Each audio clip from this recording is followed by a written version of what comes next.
How's it going, everybody? I'm Sam Lee, reading for writer Leonid Melikhov, and welcome to Gaming Instincts. Back in November of 2021, another Smash-type game was announced from Player First Games and published by Warner Bros. Interactive Entertainment. And it was no other than Multiversus. It's worth noting that Player First Games is a brand new developer, and Multiversus is their first title, which I consider when reviewing the game. As you all know, Warner Bros. Has a ton of characters, including all the ones from DC Comics such as Wonder Woman and Superman, Looney Tunes, the Scooby-Doo cast, and plenty of other characters from well-known TV shows and cartoons. We've spent a few days with the game and have plenty to say about it. The elephant in the room is obviously Super Smash Bros. Ultimate. What does Multiversus do differently to compete with a game of such stature and popularity? That's an excellent question, and we're glad you asked. Welcome to a review of Multiversus.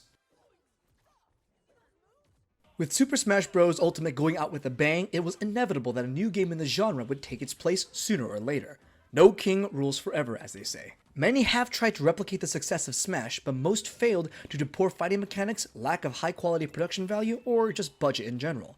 It's hard to compete with Nintendo, especially when they have so much money and years of experience developing sequels to a franchise dating back to 1999. Super Smash Bros. 64 was everyone's favorite fighting game, and it didn't matter if you were competitive or not, because the game nailed the most crucial thing: fun. With every entry in the franchise, Nintendo would always find ways to improve the game not just visually, but also mechanically. The devs over at Nintendo would craft new stages and modes while finding new ways to include new and old returning characters with every release. Not too long ago, Super Smash Bros. Ultimate finally added its last character, Sora from Kingdom Hearts. Hell, they even added Banjo and Kazooie, a former Nintendo mascot in the N64, but then Microsoft bought Rare on September 24, 2004 and took all the beloved Rare characters, including Banjo and Kazooie. The gaming industry can be a crazy world of twists and turns. Many Smash clones started coming out of the woodwork, hoping to capitalize on the success of Super Smash Bros. Ultimate, such as Nickelodeon All-Star Brawl, which drew criticism for having a complete lack of voice acting and being a low-budget cash-in. While the game wasn't horrible, it didn't grab everyone's attention and ended up with a deflated hype from the get-go. If you do not capture the gamer's attention from the start, it is difficult to win them back. The video game market does not mess around, and gamers are always hungry and picky with how and what titles they spend their time on these days. Then came along Multiversus, another Smash-like game from a developer no one has heard of. Player First Games decided to take on the massive challenge of attempting to dethrone Smash Bros, or at least fill in the void. At this point, with how amazing Super Smash Bros. Ultimate and how huge the game was, there was no physical way Nintendo would ever be able to top their last release. The amount of characters, stages, and just content in general is impossible to improve upon, hence why it has the word Ultimate in the title. But alas, someone has to take the throne sooner or later. The key differences between Multiversus and Nickelodeon All-Star Brawl are its high-quality production values, free-to-play system, which means zero barriers to entry, and original voice acting, at least from those who are still alive today. Right now, Multiversus has a total of 19 confirmed characters, including Batman, Wonder Woman, Superman, Harley Quinn, Arya Stark from Game of Thrones, Bugs Bunny, Taz, Vilma, Shaggy, Finn the Human, Garnet, Steven Universe, Tom and Jerry, LeBron, Raindog, an original character from the game, Iron Giant, and two recently announced characters, Rick and Morty. The open beta currently features everything listed in this video except Rick and Morty. Those two will most likely be for the full official launch, as open beta being treated more as a soft launch and not as fully finished code. Despite this being an open beta, we have decided to treat this as a product that's polished enough for a full-on review. It's not missing any core features or functionalities, just not a full release roster yet, and that's completely fine. We can't talk about the iconic roster of Multiverses without mentioning some of the most talented and well-known voice actors, such as Kevin Conroy, who's voicing Batman. It's not who we are underneath, it's what we do that defines us. And Matthew Lillard, who's been the voice of Shaggy from Scooby-Doo for 2 decades at this point. Did I remember to pack sandwiches? Of course I did! Arya Stark, of course, is no other than herself, Maisie Williams, a well-known icon in the world of Game of Thrones. So why is voice acting so important? Because people who grew up with these old-time cartoons and TV shows will instantly recognize the voices and get a hit in the head with nostalgia. That is a huge deal and a selling point for many fans.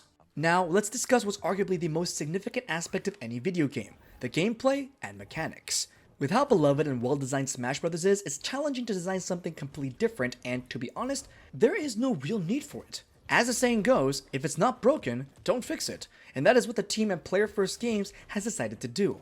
In my book, this was a wise choice. Why change something already liked by millions of people? Instead, you could throw a twist on top of what's already there. Multiversus mainly focuses on 2v2 gameplay as opposed to 1v1 or any other format. Currently, the game lets you play 1v1, 2v2, or a 4-player free-for-all. However, the 2v2 being the core gameplay mode is quite an interesting take. Player-first games gave characters special team abilities that can benefit each other. For example, Wonder Woman can use her lasso to save a falling teammate who's about to get ringed out, or it can get your teammate out of a position so they do not get hurt by the enemy team.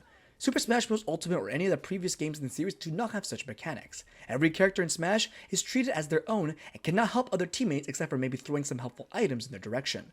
So, which one is better if we're to compare the two? The truth is, neither is better or worse, but rather just different, and that's a good thing. Then, there's the perk system, where players can choose up to 4 different perk slots that give their characters passive bonuses. Every character has a signature perk exclusive to them, and then 3 additional perk slots reserved for the regular perks that every character has. During a review session, I was enjoying and playing Wonder Woman, so her signature perk is related to shield or lasso abilities, which fits her fantasy and gameplay style very well. The clever design adds its uniqueness to every character. As for the other 3 perk slots, they offer you a variety of passive bonuses such as cooldown reduction or the amount of damage you can deal. But what's also interesting is that if you pair the exact same perks in the same slots with your teammates, you will get a double % increase for that perk. For example, the back-to-back perk reduces damage taken by 6% when you're next to your ally. However, if your teammate also equips that perk on the same perk slot, then both of you will get a 12% damage reduction when near each other. Overall, the gameplay in Multiversus is familiar enough to Super Smash Bros. Series, but at the same time, feels fresh and most importantly, fun to play.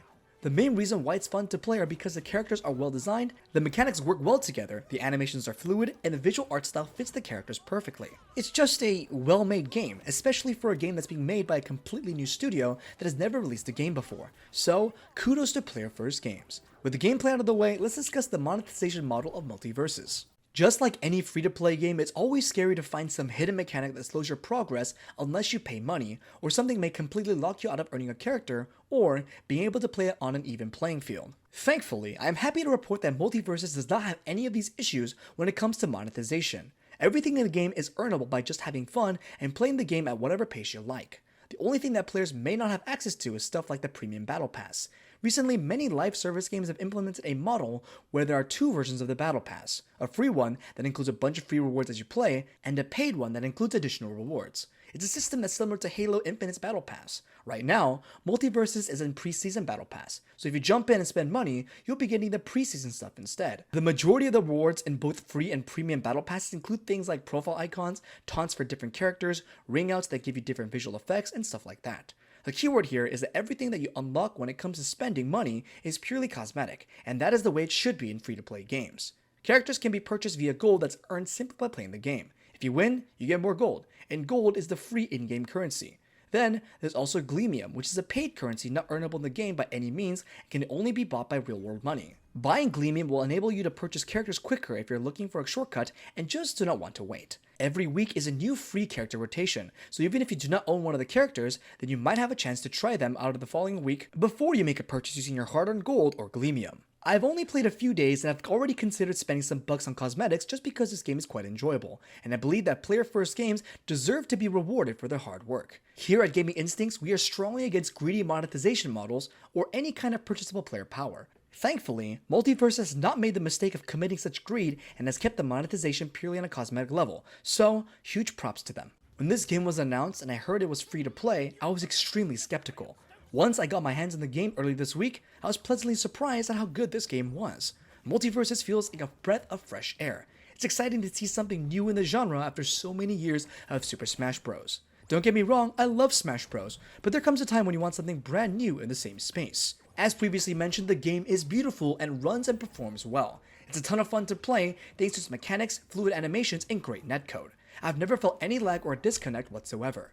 I think it's also worth admitting that I prefer 1v1 in most games, but the way Multiverse designed its 2v2 made me like it way more than I thought I would. My only gripes with the game are that I wish I had more characters at the start. The launch will have 19 total characters, and right now, in the open beta, there are 17. There are only 5 playable stages including Sky Arena, Batcave, Trophy's Edge, Tree Fort, and Scooby's Haunted Mansion, which is my favorite. Either way, despite the game being a bit light on content, what's already here is great. Overall, Multiverse is a game that has surpassed my expectations. I just wish it had a bit more characters at the start because the game is so good. The future of Multiversus is very bright, and I'm excited about what's to come. Gaming Instincts will be rewarding Multiversus an Editor's Choice rating of 9 out of 10. Now, if you will excuse me, I shall purchase my Premium Battle Pass and unlock all the preseason goodies. And what are you still doing here? Go download the game and play it already! And this concludes Gaming Instinct's review of Multiversus. To see more content, reviews, and videos like this in the future, make sure to subscribe. Thanks for watching, this has been Sam Lee, and until next time.